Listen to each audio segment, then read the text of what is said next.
నేను చెప్పచ్చో చెప్పకూడదు నాకైతే తెలియదు కానీ I'm extremely sorry junior NTR sir, me Devara project చేయడానికి అడుగు పెట్టాను కానీ నేను నా హెల్త్ అనేది అంత సపోర్ట్ చేయలేదు, అందుకే నేను అక్కడితో స్టాప్ చేసి రీబ్యాక్ అయిపోవాల్సి వచ్చింది. బేసిక్లీ నాకు దేవరా షూట్లోని ఆపర్చునిటీ వచ్చింది.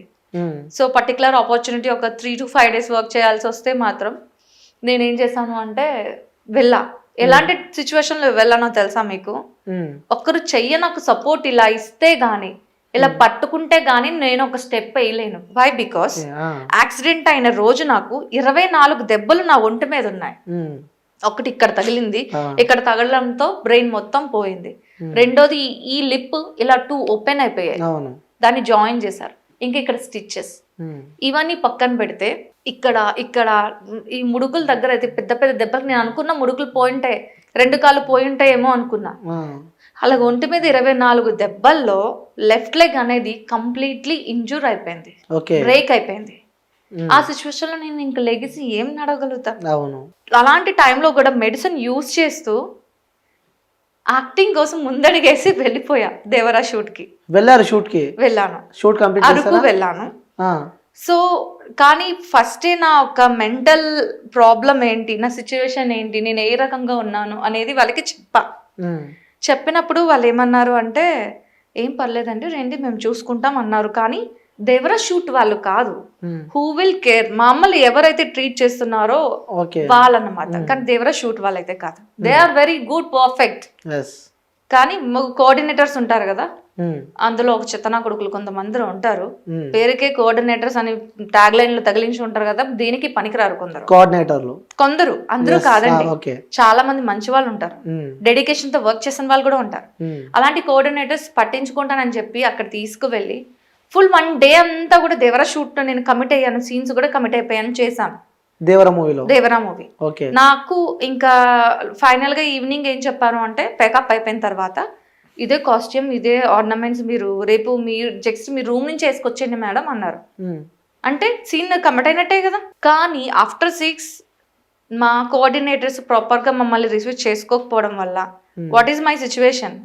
ఒక హ్యాండ్ ఇస్తే గానీ నడవలేని సిచ్యువేషన్ లో నాకు ప్రాపర్ గా రూమ్ ఇవ్వకపోవడంతో 2 hours 3 hours నించొని ఉండిపోవడంతో నా 2 కాళ్ళు ఇంతింత వాచిపోయాయి. ఇంతింత వాచిపోతే నేను తట్టుకోలేకపోయాను, ఇంకా నాకు పేషెన్స్ లెవెల్స్ లేదు. నేను ఇంకా దేవరాకి గుడ్ బై చెప్పేసి రావాల్సి వచ్చింది. కోఆర్డినేటర్ల వల్ల దేవరా మూవీకి వెళ్ళకుండా బ్యాక్ వచ్చారు. మళ్ళీ ఆ సీన్ ఎవరు కంటిన్యూ చేశారు? మళ్ళీ తెలియదు ఆ సీన్ ఉంచుతారా లేకపోతే ఇంకెవరైనా కంటిన్యూ చేసి ఉంటారా. I don't ask why, because I don't have, నాకు ఇంకా హోప్ లేదు, నేను మాట్లాడలేను అలాగని చేయలేను, ఎందుకంటే కాళ్ళు 2 వాచిపోయాయి. ఒక సపోర్ట్ లేనిదే నేను ఒక స్టెప్ వేయలేను. అలాంటి సిచ్యువేషన్ లో కూడా హ్యాండ్స్ అప్ చెప్పాలి మేడం. మీరు అలాంటి సిచ్యువేషన్ ఉన్నా కూడా యాక్టింగ్ చేశారు అంటే, ఆ కోమలో ఉన్నా కూడా యాక్టింగ్ కి సంబంధించి ఆ వైబ్ ఈరోజు నన్ను ఇక్కడ తీసుకొచ్చి కూర్చోబెట్టింది. సో ఈ క్రెడిట్స్ అంతా ఇవ్వాలి, వాళ్ళ వల్ల నేను ఈ స్థాయిలో ఉన్నాను అన్న పర్సన్స్ మీ లైఫ్లో ఎవరైనా ఉన్నారు? నా హస్బెండ్ అండ్ నా మదర్ అండి. సూపరా. వీళ్ళిద్దరే. ఏం లేదు, మాట్లాడిన ప్రతిసారి బోల్డ్ క్యారెక్టర్స్ అది ఇది మీరు వీటిలో తప్ప ఇంకెందులో కనిపించట్లేదు అంటున్నారు కదా. ఒక హస్బెండ్ కానీ ఒక మదర్ కానీ అలాంటి క్యారెక్టర్స్ చేయడానికి ఒప్పుకుంటారా? సో అదే అడుగుదాం అనుకున్నా. ఇలాంటి బోల్డ్ క్యారెక్టర్స్ చేసినప్పుడు మనం ఓకే ఫైన్, మనం పక్కన పెడితే మన చుట్టుపక్కన వాళ్ళు కానీ, సో మన రిలేటివ్స్ కానీ, మన నైబర్స్ కానీ వాళ్ళు అంటూ ఉంటే, అంటే మీ దగ్గర మీ హస్బెండ్ దగ్గరికి వెళ్ళినప్పుడు కూడా, మీ అమ్మ దగ్గరికి వెళ్ళి కూడా, ఏంటి మీ కూతురు ఇలా చేస్తుంది, ఏంటి మీ వైఫ్ ఇలా చేస్తుంది అన్న సందర్భాలలో ఎప్పుడైనా మీకు ఇబ్బంది ఏర్పడ్డదా మీకు మీ హస్బెండ్? ఎవరు ఇలాగా నా వరకు వచ్చి మాట్లాడలేదండి. కానీ ఒకవేళ మాట్లాడే పొజిషన్ రావచ్చేమో అని నేను కొన్ని ప్రాజెక్ట్స్ చేసినప్పుడు మనసుకు అనిపించినప్పుడు, చేయడానికి ముందే ఈ క్యారెక్టర్ వల్ల నాకు ఫ్యూచర్లో ఏమైనా వస్తాయేమో అన్న క్వశ్చన్ నేను నా మదర్కి నా హస్బెండ్కి అడిగి ఆ క్యారెక్టర్ చేయడానికి వెళ్ళేదానండి. వితౌట్ వాళ్ళు ఏ పర్మిషన్ ఇవ్వకుండా, కనీసం నేను ఏది ముట్టుకునేదాన్ని కూడా కాదు. సో ఆ క్యారెక్టర్ నేను చేయడానికి వెళ్తాను అంటే, what are you talking, you are a professional actress, you should do, నువ్వు చెయ్యాలి. ప్రొఫెషనల్ యాక్ట్రెస్ అన్నప్పుడు ఇది చేయను, కొంచెం చేస్తాను, కొంచెం చేయను అంటే అవ్వదు. యాక్టర్వి నువ్వు, అది దట్ ఈస్ నాట్ రియాలిటీ, అది నీ ప్రొఫెషన్, నీ వర్క్, నువ్వు అది చేస్తావు, వర్కే. ఇంట్లో మా దగ్గర అలా నటిస్తున్నావా, మా దగ్గర అలా చేస్తున్నావా? లేదే. అమ్మ ఎలా ఉండాలో అమ్మలా ఉంటున్నావు, కూతురు ఎలా ఉండాలో కూతురులా ఉంటున్నావు. సో ఇవి చాలు కదా మాకు, నీ వర్క్ నువ్వు చేసుకొని వస్తున్నావు, దీని గురించి ఎందుకు భయపడ్డాం సూపర్ అని వాళ్ళు నాకు మంచి సపోర్ట్ చేశారు. ఓకే, నిజంగా వాస్తవంగా దీనికి సంబంధించి కూడా మనకి జనాలకు కొన్ని చెప్పాల్సిన అవసరం ఉంది. ఓకే, అంటే ప్రతి ఒక్కరు ఇప్పుడు ఎందుకంటే నేను చూస్తూ ఉన్నా తన లైఫ్ స్టోరీ కానీ ఆన్ స్క్రీన్ వేరేలా ఉంటారు, ఆఫ్ స్క్రీన్ టోటలీ డిఫరెంట్ ఉంటారు. అంటే చూసిన ప్రతి ఒక్కటి వాళ్ళ రియల్ లైఫ్లో మాత్రం చెరగాయి. ఎందుకంటే మేము ఫీల్డ్లో ఉన్నాం కాబట్టి చెప్తున్నా. ఆన్ స్క్రీన్లో తను క్యారెక్టర్ జస్ట్ ఇప్పుడు మనము బయటికి వెళ్ళాలి, లైక్ జొమాటోలో వర్క్ చేసినా కూడా, ఎక్కడ వర్క్ చేసినా కూడా మనము పనిచేసేది పేమెంట్ కోసమే, మంత్లీ శాలరీ కోసమే. సో వాళ్ళకి అదేలాగో యాక్టింగ్ అనే వాళ్ళకి ఈ ఫీల్డ్ అలాంటిది అనమాట. సో ఆ ఫీల్డ్కి వాళ్ళు రియల్ లైఫ్ ఉన్నదానికి నిజంగా కంపారిజన్ చేయొద్దు. అలాంటి వాళ్ళు, ముఖ్యంగా ఇలాంటి వాళ్ళు ఉన్నందుకే ఎంటర్టైన్మెంట్, నవ్వుడు కానీ, సో హ్యాపీనెస్ కానీ జనాలందరికీ ఒక వైబ్ ఇస్తున్నారు అనమాట. సో ఇలాంటి వాళ్ళని నిజంగా మనం రెస్పెక్ట్ చేయాలి. ఎందుకంటే ఇప్పుడు తన నోటితోనే నేను చెప్పిస్తా, నిజంగా చెప్పండి, మీరు ఒక గరీబ్ ఫ్యామిలీలో పుట్టారు, సో తినడానికి కూడా అంత లేని ఒక స్థాయిలో మీరు పుట్టారు. ఇక్కడ నికోబార్లో పుట్టారు, తర్వాత వైజాగ్కి షిఫ్ట్ అయ్యారు, ఇప్పుడు హైదరాబాద్లో. అసలు ఎక్స్పెక్ట్ చేశారా మీ లైఫ్ ఇలా మారుతుందని? చాలా సో మిడిల్ క్లాస్ ఫ్యామిలీ అండి. అలాగని ఏ రోజు కూడా మా మమ్మీ డాడీ మమ్మల్ని అలా చూడలేదు. పిల్లలకే ఫస్ట్ పెట్టాలని వాళ్ళనే తిన్నాం మానేసి మాకు పెట్టేవారు తప్ప మమ్మల్ని అలా చూడలే.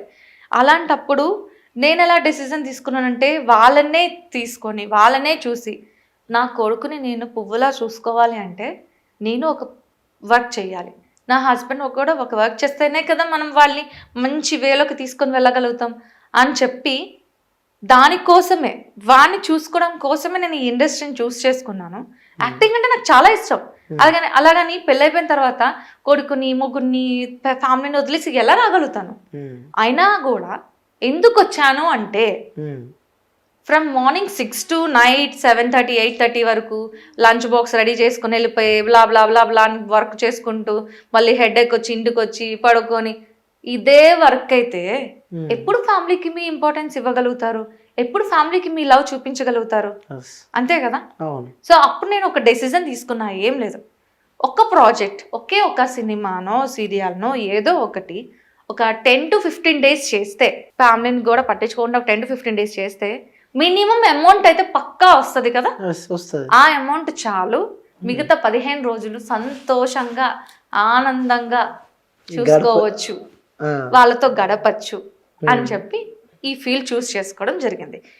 పైగా చాలా మంది ఏమంటారు అంటే ఇష్టం కొద్ది చేస్తున్నారేమో అంటారు, కానీ ప్రతిది కూడా అందరూ ఇష్టంతోనే చేస్తారు.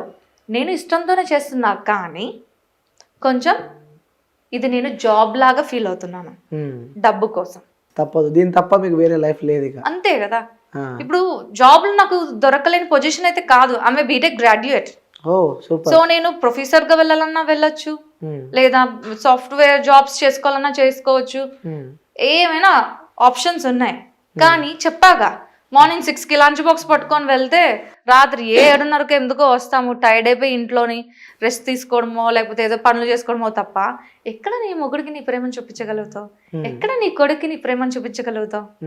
అందుకే 15 రోజులు ఇలాంటి ప్రాజెక్టులు చేసుకున్నా మినిమం రావాల్సిన అమౌంట్ వస్తుంది. అమౌంట్ తీసుకొని వెళ్ళి తినిపించచ్చు వాళ్ళకి. అంటే ఇప్పుడు ప్రజెంట్ సాఫ్ట్వేర్ చేసేవాళ్ళు వాళ్ళకి ప్రేమలు లేవు అంటారు. నేను లేవు అనట్లేదు, నేను 100కి 200 500 చూపిద్దాం అనుకుంటున్నా. అంటే వాళ్ళు 100కి 100 చూపించగలుగుతారు.